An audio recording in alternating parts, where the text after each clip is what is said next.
Music for All's Bands of America Grand National Championships is the nation's most prestigious marching band event. Open to all high school bands, BOA's marching band shows offer positively life-changing educational experiences for the students and communities.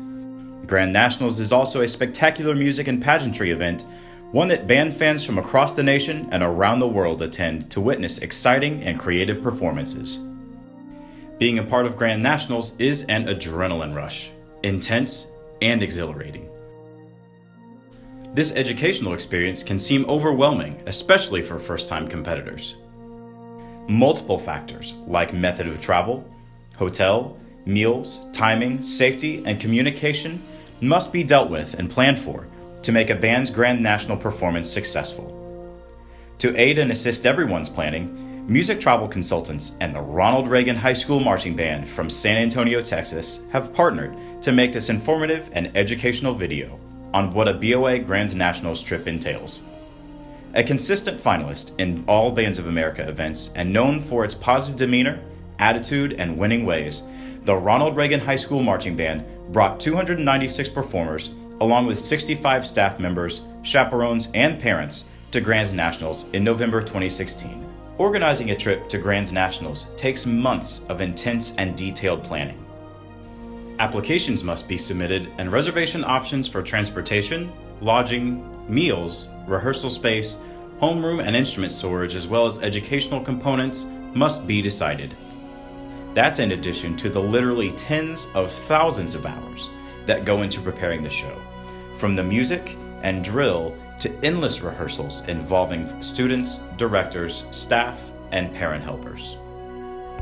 All of a sudden, it was November and time to travel to Indianapolis. Right after the closing retreat at the rain-soaked Texas State Marching Band Championships on Wednesday afternoon, the Reagan Band quickly changed out of its wet uniforms and loaded them, along with props and instruments, onto its equipment trucks. Reagan's roadies buckled up and pointed the convoy towards Indianapolis. Two music travel consultants tour directors met the band at school late Wednesday night to take them to the airport. Boarding their first flight at 3:30 in the morning on Thursday, the group was split between two charter aircraft for the band and two commercial flights for parents. Upon arrival in Indianapolis, motor coaches were waiting to take each flight group to its downtown hotel near Lucas Oil Stadium.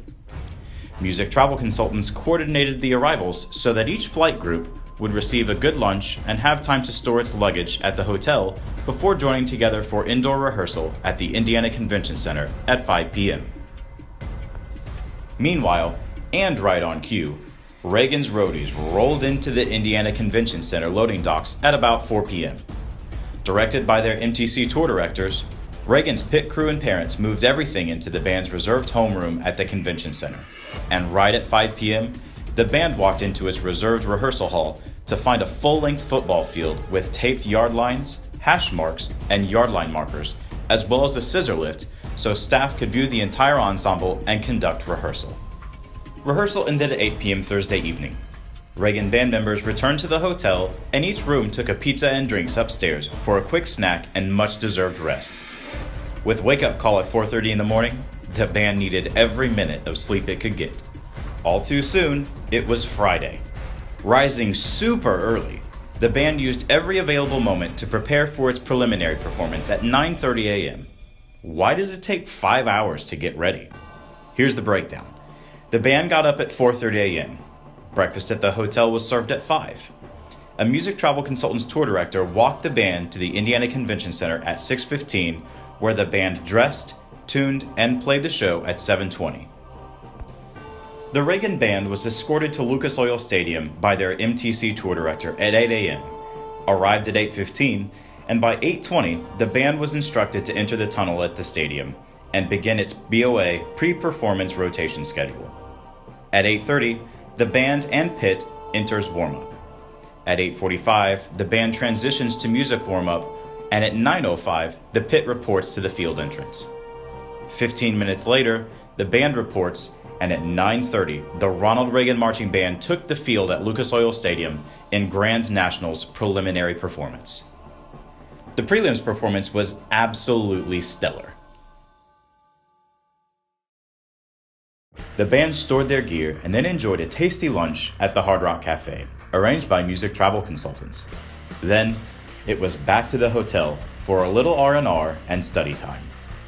Optimistic that its prelims performance was a good one, 5 p.m. brought the Ronald Reagan Marching Band back to the Indiana Convention Center for another rehearsal prior to the evening's preliminary competition award ceremony, and the hoped-for announcement that the band would advance to Saturday's semifinals competition. Next up for the band, the Music Travel Consultants Music and Talent Celebration. For over a decade, MTC has offered this traditional evening to its travelers as a fun way to eat good food, dance, experience live music, meet students from other schools, and watch the announcement of BOA Grand Nationals semifinalists live streamed from the stadium in a secure setting. Bands traveling with music travel consultants have exclusive access to this supervised party if they choose to participate.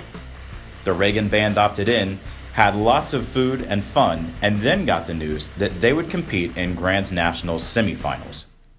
Time to get some serious sleep. Reagan's semifinals performance was 9:15 the next morning. Once the semi schedule was released late Friday evening, all qualifiers began to rearrange their itineraries for Saturday. Prior plans for rehearsals, meals, and other events were scrapped, and new reservations had to be made on the fly. Experience has taught music travel consultants and Reagan to have backup plans ready to implement in those circumstances, and so they did. From an early breakfast through post-performance lunch and a last-minute scheduled mid-afternoon rehearsal, the Reagan Band moved seamlessly through the day, leading up to the 5 p.m. announcement of the finalist bands that would vie for a national championship later that night. After 15 minutes of unbearable tension, the Reagan Band heard its name called as a finalist, and suddenly it was back to the drawing board to create another itinerary and start prepping for their Grand Nationals finals performance. First, the Reagan Band dashed from Lucas Oil Stadium to a delicious pasta dinner set up by music travel consultants in one of the ICC rehearsal halls. As a finalist, the Reagan Band went to the head of the line. Next, students quickly donned uniforms and made sure that those, plus hair and makeup, looked perfect. Then, it was out of the ICC and off to the stadium for the third time in as many days, with parents and staff pushing and pulling all the props featured in the performance. One last time, the Ronald Reagan High School Marching Band entered the BOA performance rotation, readying itself for finals.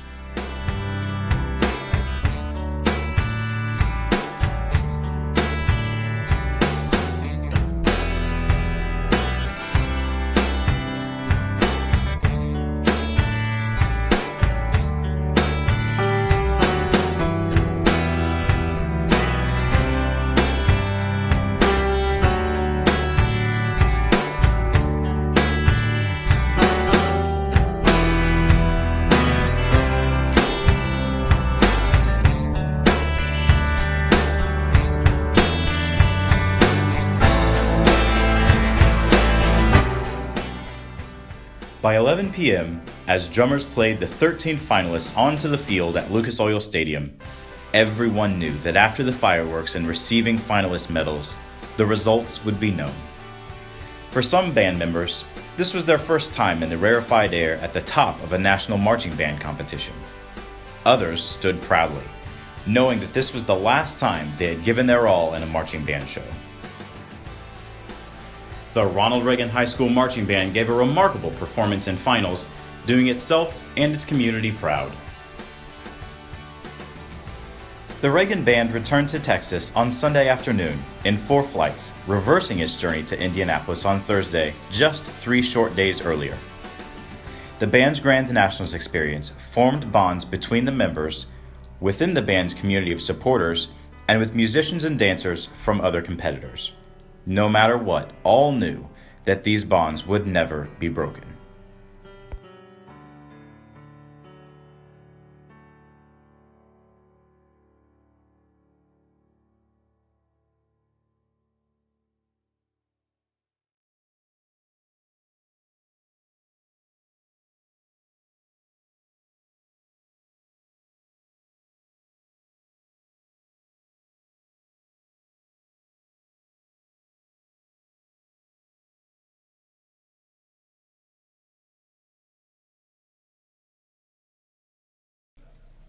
Here's advice from Shirley Williams, Ronald Reagan High School Band Parent Association co-president. I wanted to share with you a couple of thoughts about making this kind of an experience happen. One of the biggest factors that I have found has been key to keeping all of our moving parts functioning successfully is having open communication in whatever form that works for the other people that you're involved with. A lot of emails, a lot of communication with the directors, a lot of communication with the families to keep people in the know, to keep the ball rolling in the direction that you want it to be rolling. And it really helps bring people on board, especially with all of the support that any band program needs. That's a common thread where we're talking about trying to get more help, trying to get more volunteers, trying to get people to do the things that it takes financially to make the program go.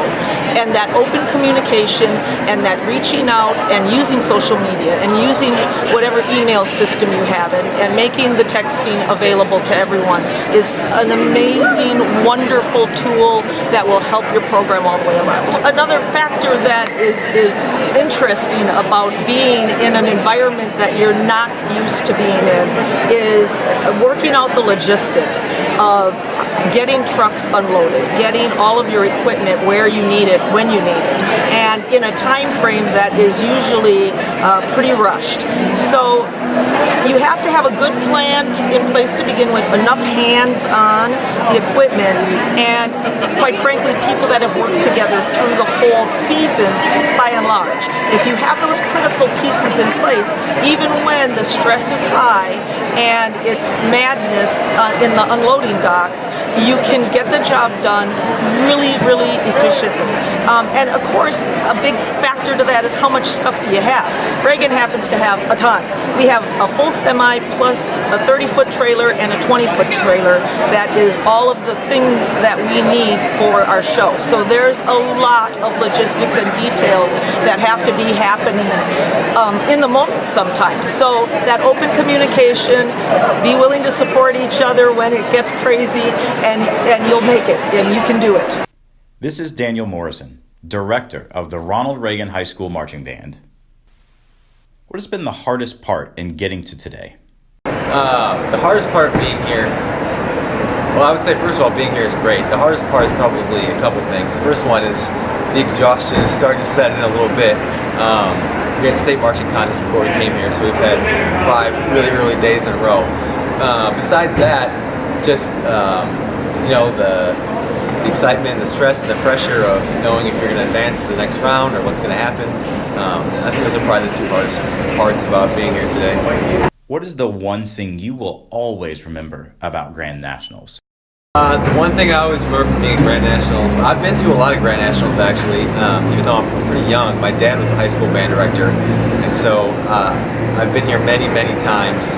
And I was here when it was the Hoosier Dome and then the RCA Dome, and now it's Lucas Oil Stadium. And I probably have different memories from all of them, but maybe this is a little odd. The thing I probably remember the most is hearing Chuck Henson's voice announce the bands and how cool it is to hear your band announced by the voice of BOA. And then beyond that, I mean, at any band competition, the best part for me is just seeing the kids perform, seeing the kids' faces when they come off the field, especially at such a huge, awesome venue like this with a big audience. At the end of the season, it's really great. Any additional advice for groups coming to BOA Grand Nationals for the first time? The convention center is massive. There's tons of hallways, and they all connect to all the hotels and to the stadium and all over the place. So I would and by now I feel good about it. So my advice would be, don't let yourself become overwhelmed. Just read the signs, ask for help, plan in advance. Make sure you always have a plan for A, B, and C that could happen with the schedule. Because it's quite an event. It's run really well, but you got to make sure that you're on your game to get your kids to where they need to be. Meet the band president of the Ronald Reagan High School Marching Band, Evan Arnold. What does Grand Nationals mean to you? Grand Nationals means basically the culmination of all the hard work I've done in high school. So I'm a senior this year. I've been waiting for this opportunity the 4 years that I've been in high school, and it means just getting the chance to show the world what I can do and what this marching band can do. What has been the hardest part in getting to today? I think honestly, logistics has been the hardest part in getting today. It kind of amazes me how a couple directors and some other staff can get 300 plus people all the way to Indianapolis from San Antonio, Texas, and all their instruments and all the equipment. So I applaud our directors and our staff for a great job with logistics. What is the one thing you will always remember about Grand Nationals? I think the first time that I walked into Lucas Oil Stadium yesterday is something I'll always remember. When I walked in the stadium, I saw the whole field and how big the entire stadium is, and a huge crowd watching the prelims competition, which is kind of weird to me because usually there's not a big crowd for prelims. So I think just my amazement and how awesome the whole stadium is in general was the thing that stuck out to me the most.